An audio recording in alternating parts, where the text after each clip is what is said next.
이제 토론과 자문에 대한 마지막 부분인데요. 변호사 두 분 모셨습니다. 공익법률연구소의 정순문 변호사님, 사단법인 두루의 이선민 변호사님 두 분 모셨는데요. 원래는 사회적경제연대포럼의 국회의원님 한 분 모셔서 같이 토론하고 자문하려고 했는데 공교롭게도 오늘 사회적경제연대포럼에 관련된 위원회 모두가 국감을 하는 날이어서 참석을 하지 못했고요. 그래서 두 분 모셔서 토론 및 자문할 텐데요. 먼저 공익법률연구소 정순문 변호사님을 통해서 사회주택과 여성기업과 관련된 두 가지 부분에 대한 토론 말씀 듣도록 하겠습니다. 정순문 변호사님께 마이크 넘기도록 하겠습니다. 예, 오늘 토론을 맡은 정순문 변호사라고 합니다. 저는 앞서 말씀해주신 것처럼 오늘 논의를 하고 있는 5대 과제 중에서 사회주택에 대한 종부세 합산 배제 문제와 그다음에 사회적 협동조합의 여성기업 인정, 이 두 가지 이슈에 대해서 말씀을 드려보고자 합니다. 먼저 사실 이 두 가지 이슈에 대해서 앞서 발제자분들이 너무 말씀을 잘 해주셔갖고 저는 그 내용을 약간 부연하는 수준에서 좀 정리를 해보고자 하는데요. 먼저 사회주택에 대한 종부세 합산 배제라는 문제입니다. 사실 주택임대 사업이 좀 생소하신 분들은 애초에 이 종부세라는 세금 자체가 좀 어려우실 수도 있는데 뉴스에는 많이 나오는 얘기이긴 합니다만, 원래 이제 부동산이라는 재화의 가액이 워낙 크다 보니까 부동산의 취득이나 보유나 양도나 임대하는 과정에서 우리 세법이 굉장히 다양한 세금을 매기고 있고요. 그중 이제 보유를 하는 과정에서 발생하는 대표적인 세금이 재산세 그리고 이 종합부동산세입니다. 근데 이 종부세의 다른 세금에 비해서 이 종부세의 특성이 뭐냐면 임대사업자의 어떤 현금 흐름과 무관하게 그냥 보유를 하고 있다는 사실 자체만으로 매년 12월에 이제 부과가 되는 세금이라는 건데요. 다시 말하면 임대 사업이 잘 되든 안 되든 그냥 갖고 있는 주택의 공시지가에 따라서 일정한 세율을 곱해서 세금을 부과하는 것이기 때문에 사실 사업자의 입장에서는 세율이 그렇게 높지 않음에도 불구하고 굉장히 부담을 느끼는 세목이기도 합니다. 그래서 이제 양도소득세나 일반적인 법인세에 비하면 이 보유세에 대해서 조세 저항이 보통 큰 편이라고 이야기를 하고 있고요. 그러한 이유로 이제 종부세에 대해서는 굉장히 여러 가지 감면 항목들이 만들어져 있기도 합니다. 그러한 감면 항목 중에 가장 대표적인 게 아까 발제자분께서 말씀하셨던 임대사업자에 대한 종합부동산세 합산 배제, 다시 말하면 그냥 종부세를 면제해준다 이렇게 이해를 하시면 되겠는데요. 쉽게 말해서 이제 구청에 가서 임대사업자로 등록을 하면 그 물건에 대해서는 종부세를 부과하지 않는 그런 규정이라고 생각을 하시면 될 것 같습니다. 이제 그런 규정이 2017년 전후로 해서 이제 민간 임대를 활성화한다는 명목으로 만들어지긴 했는데, 문제는 제도가 만들어진 다음에 이것이 어떤 기존의 법인 제도와 맞물려서 다주택자들이 종부세를 감면하는 수단으로 굉장히 악용이 되어 왔다는 부분입니다. 쉽게 말해서 이제 어떤 개인이 주택을 4개를 서너 개를 갖고 있으면은 다주택자로서 굉장히 무거운 종부세를 부과받게 되는데, 이 개인이 페이퍼 컴퍼니를 서너 개를 만들어 놓은 다음에 각 법인을 전부 임대사업자로 등록을 하고 자신의 주택의 명의를 세 법인으로 이제 쪼개 놓으면은 각 주택에 대해서는 이제 종부세가 안 나오는 감면이 적용되기 때문에 결과적으로 이제 몇 천만 원, 몇억 원이 나와야 할 종부세가 한 푼도 안 나오게 되는 그런 결과가 되는 것이거든요.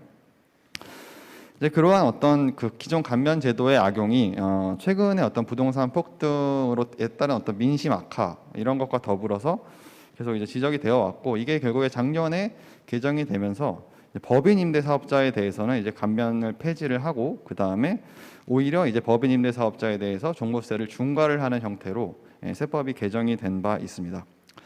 이제 제가 배경을 설명드린 이유는 사실 이러한 어떤 전반적인 입법적 방향이 잘못되었다고 보기는 어렵다는 부분이고요. 사실 그 과정에서 사회주택 사업자들이 피해를 본 이유는 제 생각에는 정부에서 사회주택 사업자들도 종부세를 내야지라고 생각을 했다기보다는 그런 굉장히 이제 큰 방향의 세법 개정만 이제 보고 있다가 결과적으로 이제 디테일을 놓친 것이 아닌가 싶습니다. 그러니까 현장에서 주거 복지를 위해서 공동체성 강화를 위해서 노력하는 사회주택 사업자들이 이 종부세에 대해서 어떻게 대처를 하고 이런 것을 이제 충분히 현장과 소통을 하고 그 다음에 입법적인 개정을 사실 추진을 했어야 되는데 그러한 부분을 좀 도외시하고 그냥 어떤 전반적인 민심 흐름에만 줬다가 민심 흐름만 좋다서 이제 입법 법률 개정을 추진하다 보니까 결과적으로 이런 좀 부작용이 발생했다고 저는 생각이 들고요.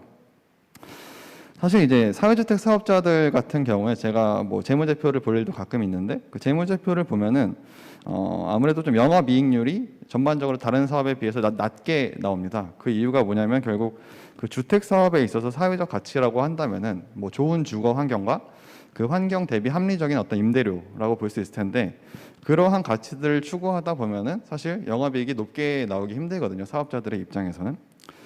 근데 이제 그러한 상황에서 매년 정기적으로 임대 수익과 관련 없이 내야 되는 세금인 종부세를 갑자기 뭐 3%에서 6% 정도에 이르는 세율로 과세를 당하니까 굉장히 지금 운영의 어떤 경제적 측면에서는 위협이 될 수밖에 없는 상황이고요. 사실 이 부분은 제가 생각으로는 입법적인 미스인 게 굉장히 명확하기 때문에 사실 예외 조항이나 뭐 정책적인 배려가 하루빨리 좀 만들어져야 한다고 생각을 하고 있습니다. 제가 오늘 토론문에서는 뭐 그 대안으로서 일단 단기적으로는 뭐 사회적 기업 인증을 받은 그러한 사업자들에 대해서만이라도 종부세를 감면하는 뭐 특례를 신설해야 된다 뭐 이런 대안을 제시는 했는데 뭐 입법 기술적으로는 다양한 이야기가 있을 수 있다고 생각을 하고요. 다만 이제 장기적으로 볼 때 사실 그 지금 사회주택이라는 것에 대해서 뭐 정책적으로는 이제 사용이 되는 용어지만 제도적으로는 명확한 법적 근거가 있는 어떤 주택 유형이 아닙니다. 지금 민간임대주택 특별법이라는 법률에서 뭐 공공임대주택, 민간임대주택 뭐 이런 여러 가지 주택 유형을 규율을 하고 있는데 여기에는 아직은 사회주택이라는 어떤 법적 유형이 들어가 있지는 않습니다. 사실 그렇기 때문에 이번에 어떤 입법적인 미스가 발생한 것도 그런 이유이기 때문이기도 하고요. 그래서 조금 더 장기적으로 본다면 이런 민간임대주택 특별법 같은 법률에 사회주택에 대한 근거 규정을 신설하고 명확한 법적 근거를 갖고 사회주택 사업자들이 안정적인 사업을 할 수 있도록 그렇게 배려를 해주시면 좋겠다라는 의견을 말씀드리고요. 두 번째로 말씀드릴 이번 제도 개선 과제는 사회적 협동조합의 여성기업 인정이라는 이제 이슈입니다. 사실 이 부분에 대해서는 정말 법률적인 어떤 의견을 드릴 게 거의 없는 게 왜 사회적 협동조합을 여기서 제외했는지 납득이 잘 안 가는 부분이 있습니다. 논리적인 이유도 사실 딱히 없고요. 뭐 비영리 기업이라고 제외했다라고 일단 말씀은 하시는데 뭐 비영리 기업이지만 사회적 협동조합은 애초에 목적 사업을 그런 어떤 수익 사업과 유사한 사업 활동을 할 수 있도록 협동조합 기본법에서 그런 걸 40% 이상 하도록 협동조합 기본법에서 규정을 하고 있기 때문에 사실 그러한 뭐 이유는 저는 이제 합당하지 않다고 생각을 하고요. 제 생각에는 이제 공공조달 여성 기업을 이제 보통 인증을 받는 이제 가장 큰 이유가 공공조달에 있어서 어떤 우대 때문인데 그러한 공공조달의 우대 범위를 계속 확장하는 게 뭐 주무부처 입장에서 부담스러웠을 수는 있다고 생각을 합니다. 근데 사실 뭐 사회적 협동조합의 절대적인 수가 그렇게 많지 않고 일반 협동조합도 이미 여성 기업의 그 범위로 들어온 이상 사회적 협동조합까지 인정되는 게 너무 당연하다고 생각을 하고요. 그 지난번에 이제 협동조합을 그 여성 기업으로 인정받을 수 있게 한 시행령의 개정 이유는 이렇게 되어 있습니다. 여성 기업 지원 사업의 형평성을 제고하고 협동조합 형태의 여성 기업이 활성화될 수 있도록 한다라고 개정 이유를 밝히면서 정작 이제 법문에서는 사회적 협동조합을 제외하고 있는데 결국에는 뭐 마땅한 이유를 좀 찾기 어렵다 그렇게 말씀을 드리면 될 것 같고요. 앞서 그래서 발제자분도 말씀을 하셨지만 이제 중소벤처기업부나 이제 관계부처가 합동으로 사회적 가치 추구 기업 성장 촉진을 위한 현장 공감 규제로 개선 방안, 굉장히 이름이 긴데 이러한 이 이름으로 이제 전반적인 어떤 규제 개선에 개선돼야 할 어떤 과제들을 이제 정리해서 발표한 자료가 있습니다. 그럼 이 자료 자체에 이미 여성기업 사회적 협동조합도 여성기업으로 인정되어야 한다는 부분이 지적이 되고 있고요. 따라서 아직 뭐 이제 본격적으로 입법 추진이 되고 있는 것은 아니지만 앞으로 하루빨리 이 부분 시행령이 개정이 되었으면 합니다. 그리고 오늘 그 개선 과제는 아닌데 그 장애인 기업도 지금 이 여성 기업이랑 거의 똑같은 이슈를 겪고 있거든요. 그러니까 장애인 기업도 마찬가지로 협동조합이면 인정이 되는데 그 사회적 협동조합은 이제 장애인 기업으로 인정을 못 받는 그 여성 기업 이 지원법이랑 거의 그 법령의 내용이 똑같습니다. 그래서 이제 그 부분도 같이 좀 개정이 되면 좋겠다. 네, 그렇게 말씀을 드리겠습니다. 네, 이상입니다. 네, 변호사님 감사합니다. 그 다음 이어서 사단법인 두루의 이선민 변호사님께서 내부 인력 인건비 책정 문제 그리고 돌봄 노동의 특수성과 근로감독 문제에 대해서 말씀해 주실 건데요. 이선민 변호사님께 마이크 넘기도록 하겠습니다. 네, 안녕하세요. 사단법인 두루의 이선민 변호사입니다. 네, 먼저 토론에 초대해 주셔서 정말 감사드리고요. 앞서 발제자분들의 발제를 정말 잘 들었습니다. 그래서 대부분의 내용에 동의를 하고 법적인 관점에서 토론을 하도록 하겠습니다. 먼저 국가보조금 내부인력 인건비 책정 관련해서 말씀을 드리도록 하겠습니다. 보조금법에 의하면 보조금의 정의가 나와 있습니다. 그래서 국가 외의자가 수행하는 사무 또는 사업에 대해서 국가가 이를 조성하거나 재정상의 원조를 하기 위해서 교부하는 보조금이다 라는 정의가 되어 있습니다. 이를 달리 말하면 이 특권적 지위를 갖는 국가가 이제 사적 자치를 누리는 이제 민간의 창의를 지원하고 활용을 해서 이제 사회가 필요로 하는 공익적이고 사회적 가치를 실현하고자 하는 것, 이것이 보조금 제도의 의의라고 할 수 있는데요. 이런 보조금법에 의해서 보조금의 특성이 발현이 되는데, 이 보조금이라는 것은 국가의 증여와 좀 비슷하지만 결국 중앙 정부의 통제를 받는 구조로 되어 있습니다. 따라서 보조금은 신청을 하고 사후 정산을 받는 구조로 되어 있고 이 복잡한 검증 절차를 가지고 있습니다. 따라서 이 교부받은 재원을 목적 범위에서 사용을 해야 하는 등 이 법령이나 교부 결정의 내용 또는 중앙 관서의 장의 처분에 따라서 이 보조 사업을 수행을 해야 됩니다. 그러면은 앞서 발제해 주신 대로 이 보조를 상근 직원 인건비에 대한 보조를 금지하는 법적인 근거가 있는지에 대해서 좀 많이 찾아봤는데요. 이 보조금법이나 혹은 이 시행령에서는 별도로 이 보조 사업자에 대해서 인건비를 보조하는 것을 명시적으로는 금지를 하고 있지는 않습니다. 하지만 이 행정안전부의 보조금 예산 편성 원칙 및 회계 처리 기준 2013년도에 만들어진 것이긴 한데, 이 기준에 의하면은 보조금 사업과 직접적 관련이 없는 단체 운영 기본 경비로는 보조금을 사용할 수 없다, 이런 식으로 명시가 되어 있고, 구체적으로 이제 상근 직원 인건비에 대해서는 쓸 수 없다라고 명시가 되어 있거든요. 그리고 이 행정안전부의 지침뿐만 아니라 문화체육관광부라든지 보건복지부의 이제 국고보조금 운영관리 지침, 관리 규정 또는 지방보조금 예산 편성 원칙, 이런 많은 지침들이 내부적으로 상근 직원 인건비에 대해서 예산을 편성하지 않도록 내부적인 기준을 가지고 있습니다. 그러면은 이런 내부적인 기준을 보조 사업자들이 좀 다툴 수 있는가를 살펴보면은 이 보조금 교부 결정이라고 하는 것은 결과적으로 수익적인 행정 행위라고 판단할 수 있거든요. 달리 말하면은 사업자들에게 어떤 권리나 이익을 부여를 해주는 것입니다. 그래서 국가가 사업자들에게 이익을 주는 것이기 때문에 굉장히 넓은 재량권을 인정을 할 수 있고, 이것을 좀 다투기는 실질적으로 매우 어렵다라는 말씀을 드릴 수 있을 것 같습니다. 따라서 결론을 말씀을 드리면 사회적 기업 육성법의 14조에는 이렇게 명시가 되어 있거든요. 고용노동부 장관은 사회적 기업에 대해서 예산의 범위 내에서 이 사회적 기업의 운영에 필요한 인건비, 자문비용 등 재정적인 지원을 할 수 있다, 이런 식으로 규정이 되어 있습니다.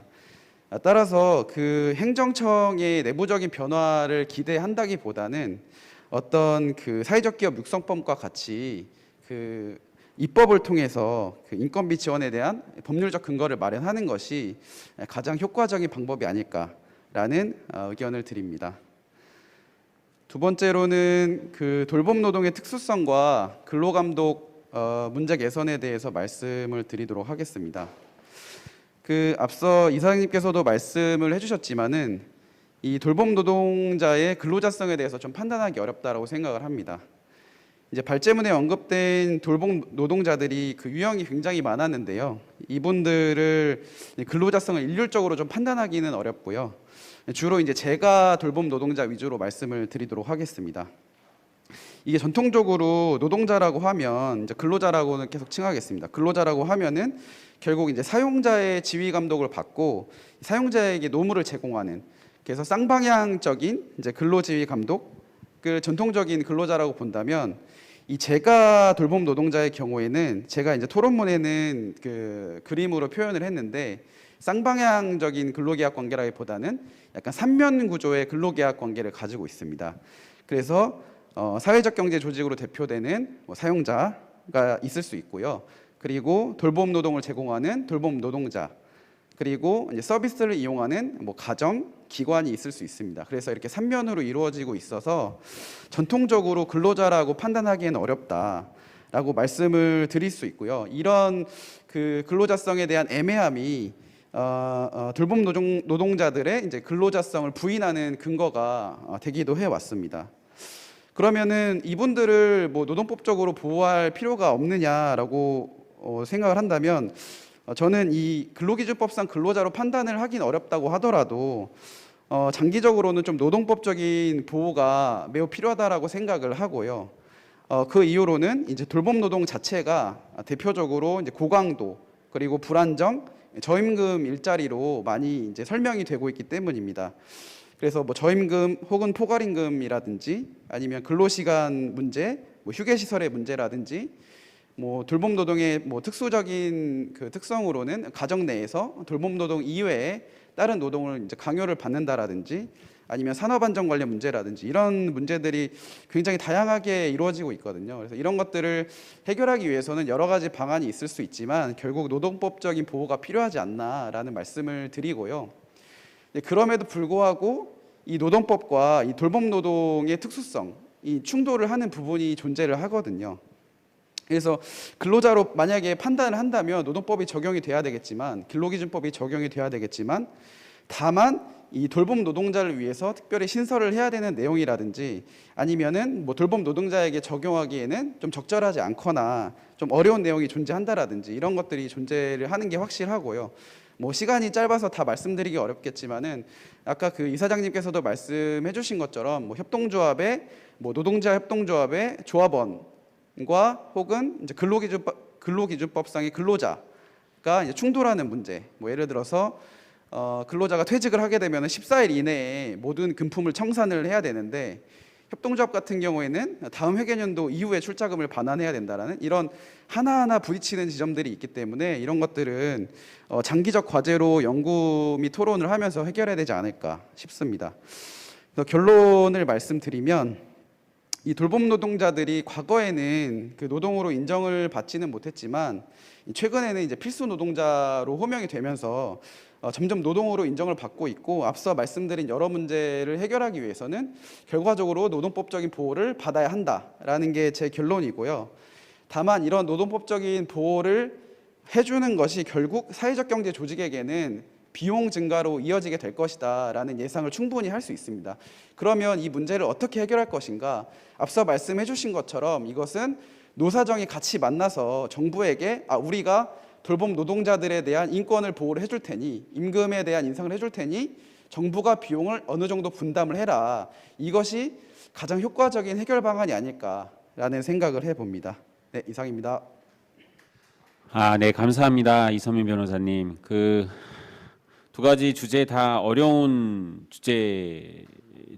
어려운 주제인데 그것들에 대한 대안까지 말씀해 주셨는데요.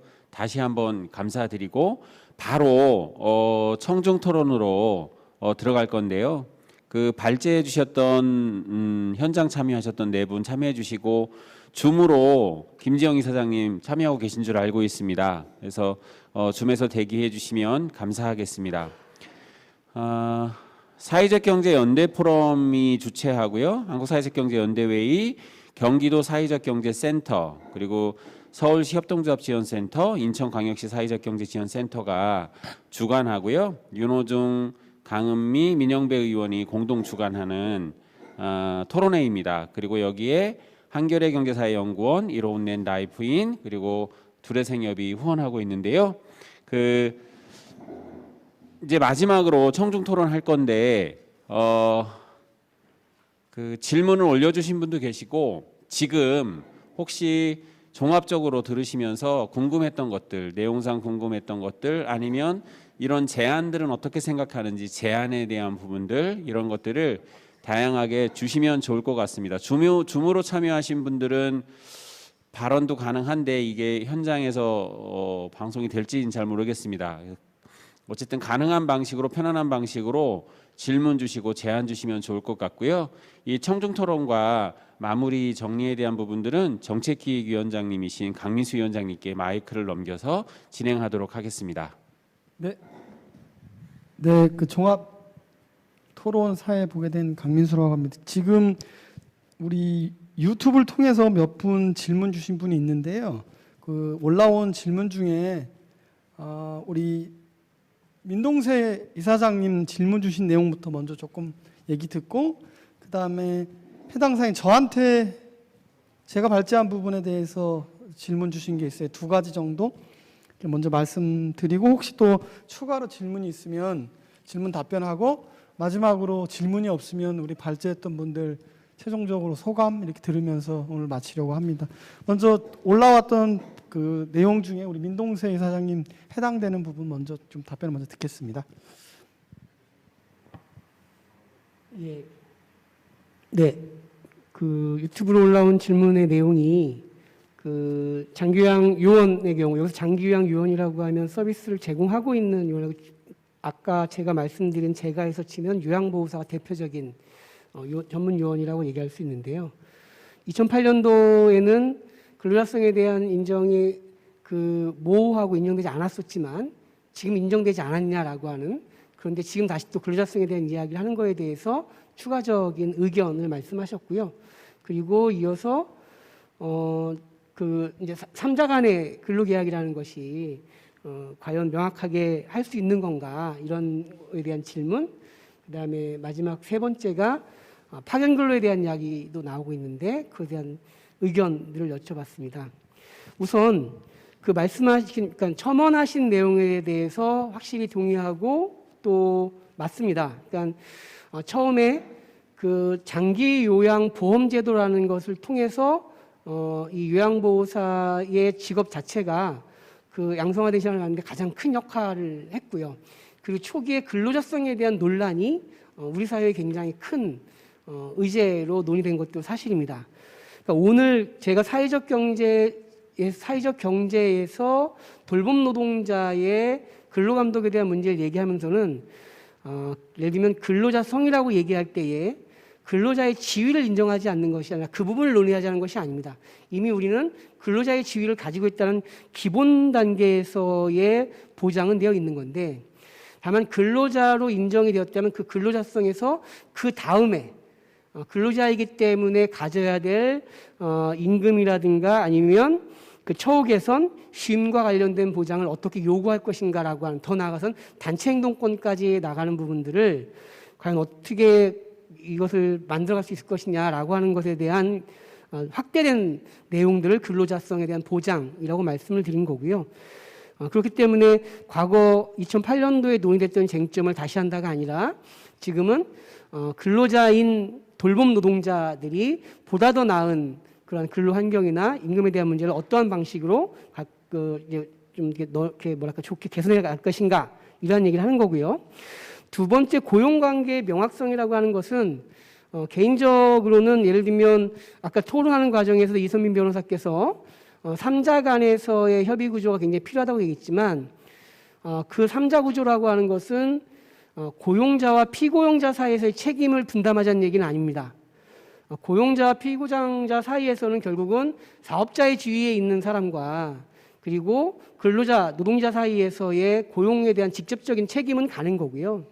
다만 현재 우리 사회에서 가지고 있는 돌봄 노동에 제공되는 구조들이 그러한 특성이 있기 때문에 그 외에 아까 말씀드린 지위와 복리 등에 대한 보장성들에 대한 협의 구조는 3자 간의 논의를 갖는 것이 바람직하겠다라고 말씀을 드린 겁니다. 그래서 1차적으로 고용관계에 대해서는 명확하게 사회적 기업이든 사회적 경제 조직이든 그 사업장의 사업주로서의 지위를 갖는 분이 책임을 지는 게 맞고, 우리 사회 합의 논의들은 좀 더 3자 간의 논의를 가져라고 하는 거고요. 파견 근로자에 대한 부분은 뭐 이야기를 하셨지만 개인적으로는 파견 근로자의 지위를 가져서도 안 되고 또 그렇게 될 수도 없다라고 생각합니다. 그렇기 때문에 저는 사회적 경제나 특히 그 안에서도 비영리 조직에 의해서 고용관계가 되어야 된다고 주장하는 거라서 파견 근로에 대한 문제는 여기서 논의되거나 이렇게 좀 저희 제안에도 없었기 때문에 이런 형태로 답변할까 합니다. 네, 그 돌봄 노동의 특성이 말씀 주신 대로 매우 그 복잡하고 말씀 무형 그 형태가 없고 소멸하고 비분리적이고 이질성 갖고 이런 여러 가지 특성이 있어서 이런 부분들에 대한 이해를 바탕으로 한 조금 더 그 우리 사회 심도 깊은 논의가 필요할 것 같아요. 그 말하자면 한 번도 이용자이면서 동시에 그 서비스를 공급하는 이중적 지위를 가지면서 그것을 규율하는 노동의 규율이 지금 우리 사회에 자리 잡고 있지 않고 보통은 이제 그 사용자와 근로자의 관계 속에서 이런 것들이 다 파생됐었기 때문에 그래서 사회적 경제 조직에게 어울리는 방식의 어떤 그런 근로 문제 이런 문제에 대해서는 우리 사회가 조금 더 깊이 있게 토론될 주제고 오늘 아마 그런 것에 단초를 제공하는 토론이 아니냐 싶고요. 두 번째는 이제 저한테 질문 주셔서 제가 간단하게 답변 드리고 그다음에 인터넷으로 그 사전에 2분 정도 줌으로 사전에 2분 정도 질문을 주셨어요. 그래서 답변 드리고 2분 그 대구의 유기리 선생님하고 화성의 문전 선생님 이렇게 질문 주신다고 했습니다. 그래서 제가 답변 드리고 줌으로 넘겨서 그 말씀 청해 듣도록 하겠습니다. 질문. 저한테 질문 주신 건 이제 플랫폼 협동조합의 그 자본 조달 문제인데요. 아까 요청 드릴 때는 엑싯이 필요하냐 뭐 이런 취지로 말씀드린 것은 아니고 그 사회적 경제 기업을 위한 보다 다양한 그 자본 조달 제도가 필요하다 그런 측면에서 예를 들면 그 외국의 레소네이트라고 하는 블록체인 기반의 음악 공유 플랫폼이 있는데 여기 사례를 보면 지분형 클라우드 펀딩 같은 것들을 이용해 가지고 음악가, 음반사, 청취자가 플랫폼 공동을 소유하는 플랫폼 협동조합을 운영합니다. 그리고 모든 참가자가 당연 협동조합에 대한 통제권을 가지고 여기에서 발생하는 미래 수익에 대해서는 배당을 지분에 따라 받을 수 있도록 이제 제도를 설계해 두었거든요. 이제 우리나라 이거 아마 하기가 조금 쉽지는 않을 것 같습니다. 그리고 조금 다른 형태로는 우리 이제 사회주택 같은 것들을 소유할 때 지금 분산형 소유 같은 것들을 지금 그 자본주의 기업들 많이 하고 있거든요. 그래서 가장 대표적으로 하는 게 이제 디지털 유동화 수익증권 같은 건데요.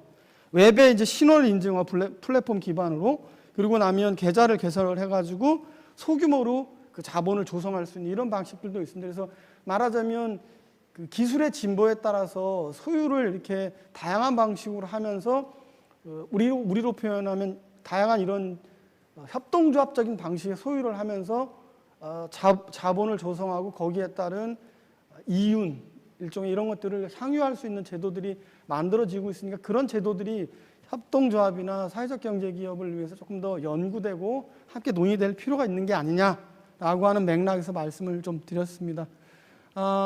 일단 그 사전에 올라왔던 질문은 2가지 이렇게 말씀드리고요. 줌을 통해서 그 2분 질문 주시기로 했는데요. 일단 먼저 대구에 그러면 우리 유기리 센터장님 먼저 그 질문 받아볼까요? 네, 준비가. 예, 대구의 유기리 센터장입니다. 상당히 매끄럽네요. 저는 오늘 그 토론회 이렇게 쭉 들으면서요, 5가지 주제를 갖다가 모두 다 얘기하고, 모두 다 한꺼번에 이게 토론을 하려니까, 또 각 주제가 다 내용이 다르잖아요. 그렇죠, 어렵죠. 어디에 초점을 맞춰야 될지 잘 모르겠어요. 다 이해하고 따라가기도 막 바빠가지고, 이런 문제가 있었어요. 특별한 제가 뭐 질문은 아니고요. 일단 하나는, 아까 이제 우리 5대 과제 중에 하나는 아닌데, 사회주택에서 출자금을 반환하는 문제 있었잖아요. 네네네. 지금 당장 이제 지분 이사해야 되는데, 내년 그 총회 이후에 출자금을 돌려주겠다. 네, 맞습니다. 그럼 진짜 깝깝하잖아요. 저희 대구에서도 이제 그 택시 협동조합들이 보통 그 출자금이 2,100만 원에서 3,000만 원까지 돼요. 근데 택시 그 노동자라고 하는 사람들이 사실상 이게 굉장히 좀 가난하고 힘들게 사시는데 그 퇴사를 하시면서 출자금을 달라고 하면 내년 3월 달에 와라. 뭐 이렇게 얘기를 하면 네, 그 전에 굶어 죽어요. 이렇게 나오거든요. 그럼 이럴 때 이제 어떻게 대응해야 되느냐. 그 어떤 협동조합에서 그래 이제 하도 그 기사가 와서 그 탈퇴하신 분이 와서 사무실 dur고 패고 막 이러니까 출자금을 내줬어요. 내주니까 다른 조합원이 그 이사장을 고발을 했어요. 예, 예, 배임이에요. 출자금 냈다고. 예. 그래가지고 그 이사장님이 조사를 받고 나오시면 저한테 전화가 오셨더라고요. 근데 하여튼 저희들이 이제 하는 방침 중에 하나는 이 문제를 어떻게 해결했었냐면요. 이렇게 전체 금원은 아니지만 약 한 90% 정도의 금원을 이렇게 그분에게 법인에서 빌려주는, 차용해주는 형식으로 해가지고 현재 어떤 금원을 내주고 그 3월 달에 결의를 하고 난 다음에 나머지를 상계 처리하는 뭐 이런 방식들을 좀 취하고 있거든요. 이런 것은 어떻게 가능한 걸까요? 네네. 제가 뭐한테 타협안이었는데요. 그 방법에 질문이면서 동시에 의견인데요. 박종수 네. 님 답변하시겠습니까? 하나만 더 얘기하고 바로. 일단 아까 이거 먼저 먼저- 질문하신 거 답변하고 그 또 예. 다음에 하겠습니다. 오늘 시간이 많지 예, 예. 않아가지고요. 네, 제가 답변은 정수문 변호사님께서 답변해 주실 거고요. 주택협동조합도 간혹 그런 식으로 차입 관계로 출자금을 우선 환급을 해주는 상황을 이용을 하고 있다고 들었습니다. 그러면 저희 협동조합 지원센터에 또 센터장을 하니까 제 입장에서 협동조합을 하는 입장에서는 이제 이게 배임이잖아요. 근데 이게 단순한 문제는 아니에요. 왜 그러냐면 주택협동조합의 그 사례는 이해가 되는데 어떤 문제가 있냐면 이사를 구성하는 사람이 내부 정보를 이용해서 단기 협동조합의 재무 상태가 좋지 않으면 조합원을 탈퇴하면서 그 자기 출자금이나 지분을 환급할 확률, 일종의 뱅크런 같은 게 발생할 수 있거든요. 이런 것들을 이제 그 방지하기 위해서 그 단기에 탈퇴를 한다 하더라도 바로 그 지분 그다음에 출자금을 반환하지 않고 결산을 한 후에 그 다음 해에게 주도록 하는 게 이제 협동조합의 자본을 지키기 위한 하나의 오랜 방법이기 때문에 주택협동조합만을 위해서 아니면 대구의 택시협동조합만을 위해서 이 문제를 이렇게 푸는 것, 바꾸는 거는 여러 가지 논란이 있을 것 같습니다. 그래서 이거는 조금 더 장기적인 과제로 두고 한번 검토를 해봐야 할 것 같고, 예를 들면 농협의 경우에는 이제 자산이 많으니까 단기에 만약에 나간다고 하더라도 예를 들면 이민을 간다거나 아버지가 사망한다거나 하는 경우, 부가 사망하는 경우에는 그런 경우에 한해서는 일부 이제 그 예외 조항을 둬서 돌려주기도 하거든요. 출자금 반환하기도 하거든요. 그래서 이런 예외 조항 같은 것들을 뭐 둘 수 있을지 문제는 조금 장기적인 과제로 한번 살펴보는 게 좋지 않을까 싶고, 이선민 변호사님 혹시 뭐 이런 의견에 대해서 뭐 추가 의견 주실 거 있으신가요?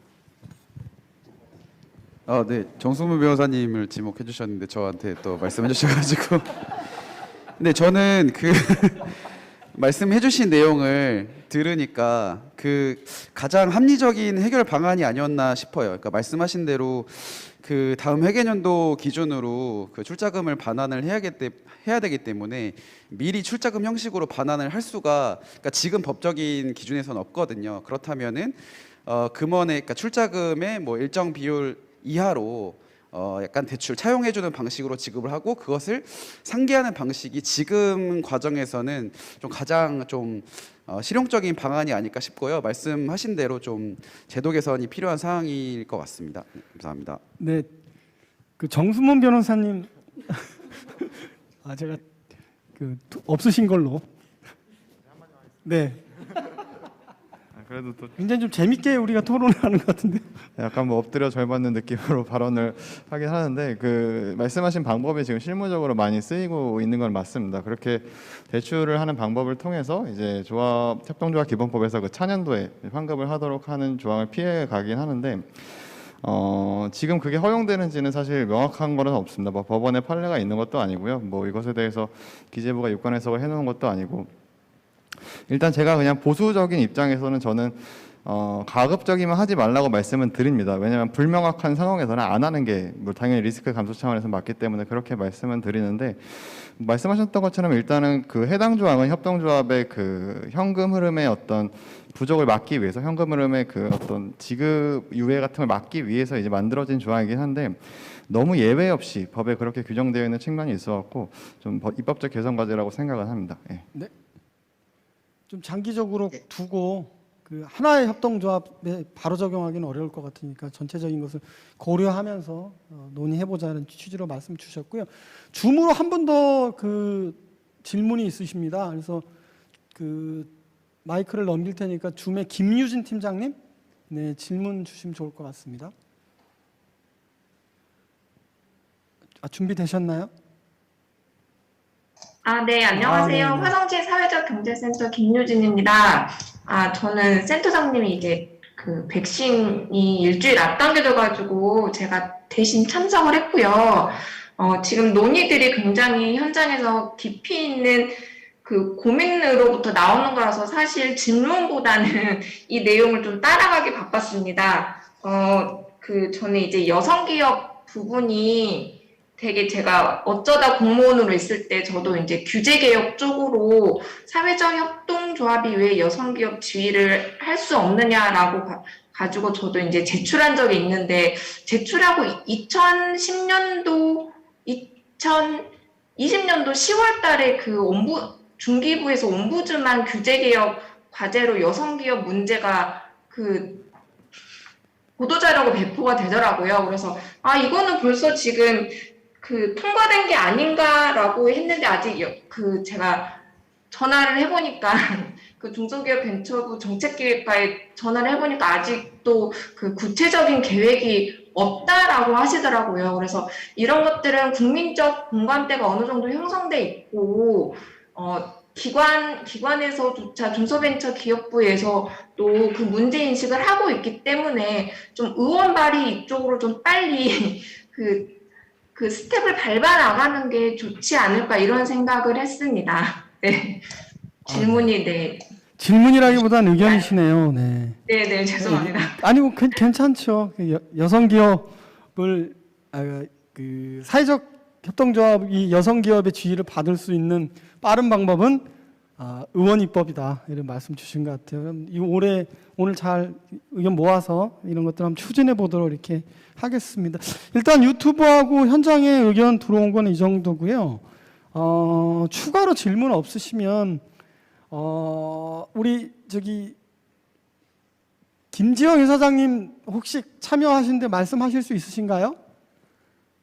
같이 토론에 참여하셨으니까 한 1분 정도, 그러면 발제자 토론자 한 1분 내에서, 짧아도 좋습니다, 해서 전체 마무리하고 오늘 토론회 이렇게 마치도록 하겠습니다. 그럼 김지영 선생님부터 잠깐 의견 같이 소감 나눠주시면 좋겠습니다. 네, 그 현장에 저도 함께 끼우고 싶다는 생각이 네, 굉장히 든든하고 좋아 보이십니다. 오늘 또 토론해 주셔가지고 우리 변호사 두 분께서도 토론해 주셔가지고 장애인 기업과 관련까지 말씀 주셔가지고 네, 그 부분까지도 현장에서 문제의식을 가져가도록 하겠습니다. 저는 그 사회적 협동조합은 하이브리드 영역이라 생각하거든요.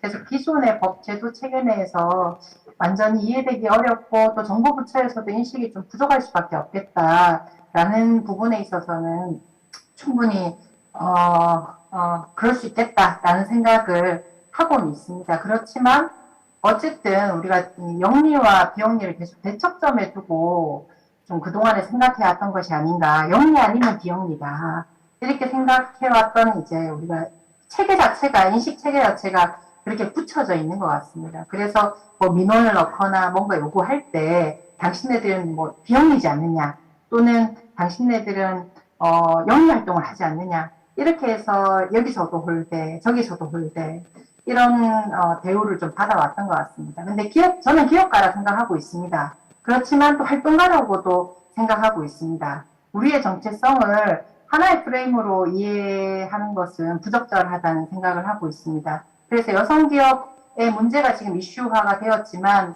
사회적 협동조합에 대한 영리성과 비영리성 모두 우리가 가져가야 되는 영역이다라고 생각하고 그 부분을 법제도 측면에서 당사자뿐만 아니라 우리 전문가분들 중간지원 조직에서도 계속 고민해 주시고 또 사회적 협동조합이 수가 좀 절대적 수가 좀 적지 않습니까?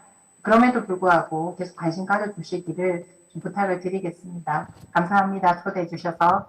네, 고맙습니다. 그러면 오늘 그 참가하셨던 토론자분들 이렇게 우리 박종수 선생님부터 뭐 정리의 발언 1분 내에서 하시고 오늘 토론회를 이렇게 마치도록 하겠습니다. 네, 지금 주택협동조합은 많이 어려운 상황에 처해 있습니다. 이 주거 불안을 공동의 힘으로 해결했던 개인의 결속력을 발휘했던 협동의 과정을 가졌던 주택협동조합들이 해산을 하고 역사의 뒤안길로 사라진 곳들도 있고요. 그리고 이 주택과 토지라는 것이 어떤 공유재로서 이 공개념을 현실에서 우리가 생활에서 실현을 했던 이 혁신적인 시도, 주택을 공동으로 소유한다라는 이 혁신적인 시도가 존폐의 위기에 처해 있는 그런 상황인 것이죠. 그래서 이 나락으로 떨어졌을 때 더 어떤 빛을 더 발견하는 적기 일 수도 있겠지만 아직까지는 그 빛이 보이지 않는 그런 상황이고요. 어쨌든 같이 고민을 해주시는 분들 그리고 종부세법 개정 관련해서 법 개정 입법 발의를 애써 주시는 또 주위분들이 있어서 살 길을 좀 찾고 있고요. 이번 계기로 이 주택협동조합이 과연 지금 현재 우리 사회에서는 민간임대와 공공임대 형태 두 가지, 그러니까 자가소유를 뺀 그 두 가지 형태의 유형에서 우리 주택협동조합은 어디에 놓일 수 있을까? 민간임대주택이 아닌 것은 분명한데 공공은 공공임대로서의 자격을 주고 있지 않은 그런 상황에서 어떤 위치를 우리 스스로 획득을 해야 될까라는 고민에 있습니다. 그래서 시작이기는 하지만 주택협동조합법의 필요에 대한 공감대를 조금씩 모으고 있는 상황인데요. 앞으로도 같이 힘을 좀 보태주셨으면 좋겠습니다. 그리고 끝으로 저도 돌봄 노동의 근로자에 대한 문제들 그리고 특히 중요한 이 지원 사업에 있어서의 인건비를 인정받지 못하고 있는 사안들 그 외에도 여러 가지의 사회적 경제 관련한 법들을 새롭게 인식하게 되어서 좋은 자리였던 것 같습니다. 수고하셨습니다. 자연스럽게. 네, 저는 인건비 국가보조금 사업의 인건비 문제에 대해서 열심히 파느라고 다른 분들이 어떤 주제를 하시는지 좀 관심을 못 가졌었는데요. 오늘 와서 듣다 보니까 너무 공감되고 정말 필요한 부분이구나. 사회주택 같은 경우는 많아져야지 이렇게 줄어들 수 있게 이렇게 사회적 환경이 되어 있다니 너무 놀라웠거든요. 그래서 어떻게 같이 할 수 있는 방법이 없을까를 고민하게 되는 그런 시간이었고요.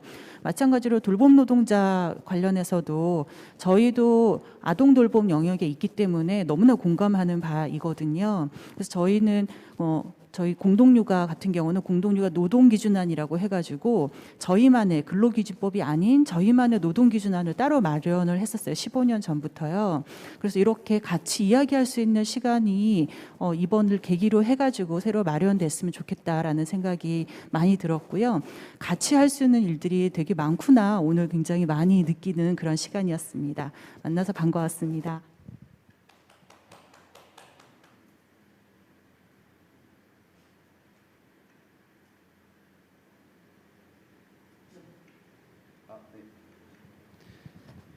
오늘 정말 발제 너무 잘 들었습니다. 저도 저에게 주어진 두 가지 주제 말고는 또 이렇게 세밀하게 보지 못했는데 오늘 자리 함께해서 많은 말씀 들을 수 있었고요. 그 말씀을 듣다 보니까 지금 이 문제들이 계속 발생하고 있는 이유 중에 하나가 저는 그 한 가지로 정의를 하면은 이 사회적 경제 조직, 이제 사회적 경제 기업이 전형적인 영리법인 혹은 이제 비영리법인이 아니기 때문에 발생하는 문제라고 생각을 합니다. 그래서 앞으로 계속 이런 기존의 법들과 충돌하는 지점들이 생길 것이라고 생각을 하고요.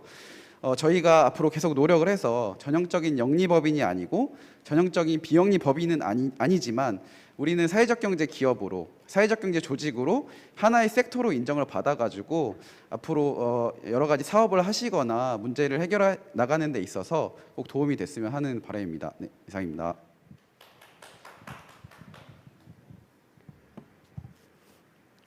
네, 사회적협동조합도 오늘 민동세입니다.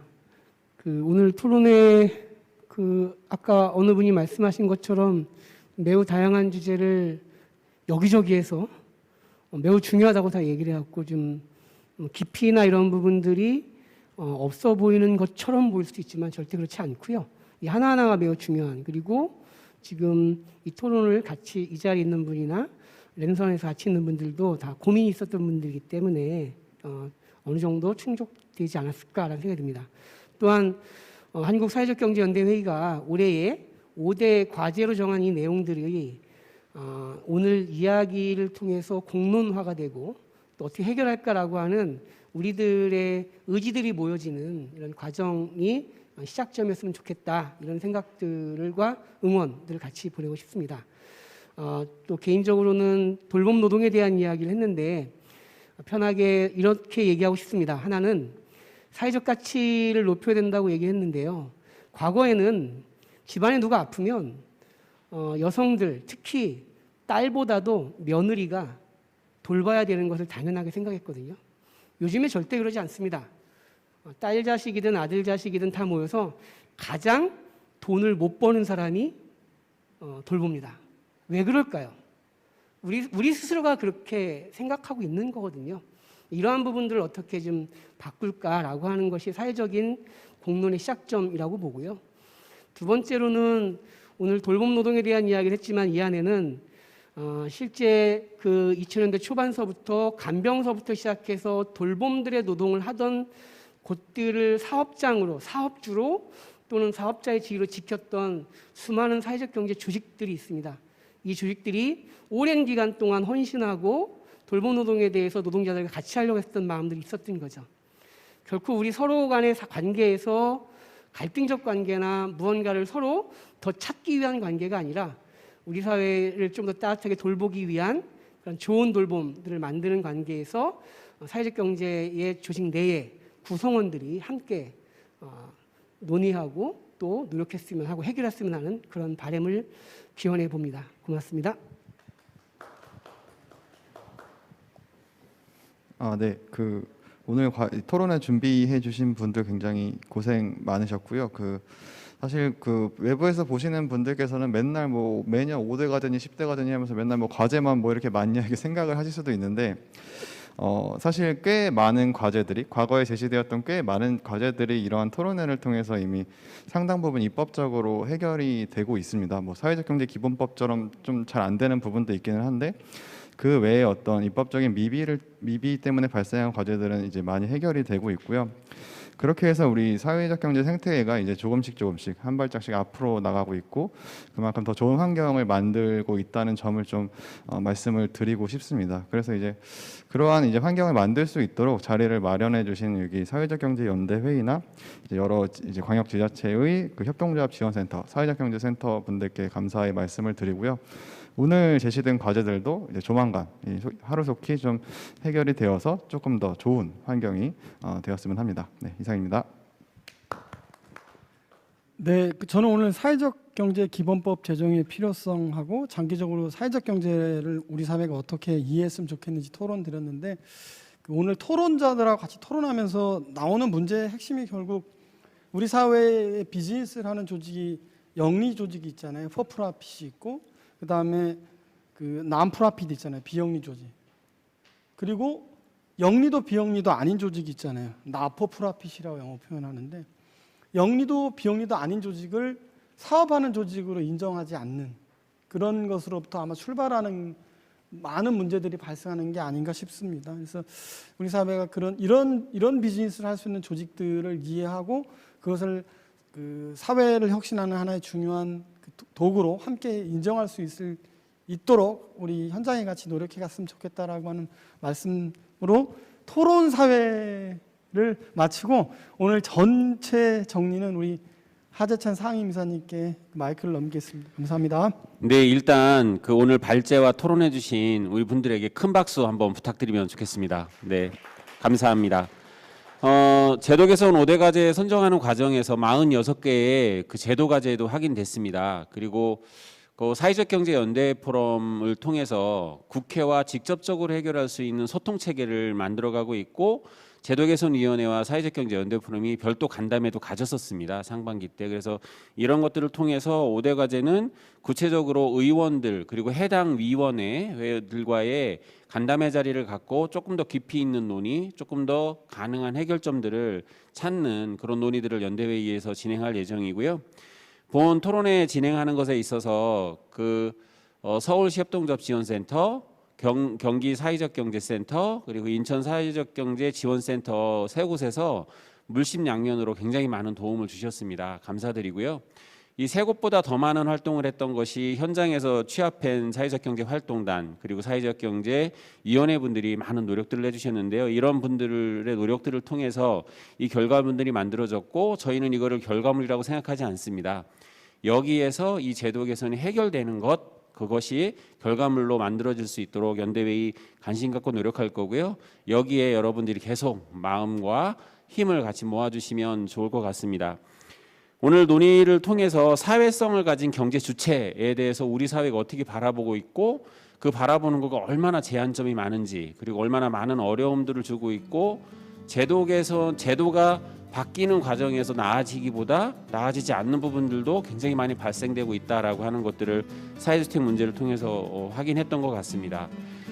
그동안 함께 이 과정을 만들어가기 위해서 노력해 주신 것 감사드리고 앞으로 이거를 구체적으로 해결하는 것에서도 연대의 마음을 같이 나눠주시길 부탁드리면서 이상 모든 토론회를 마치도록 하겠습니다. 감사합니다.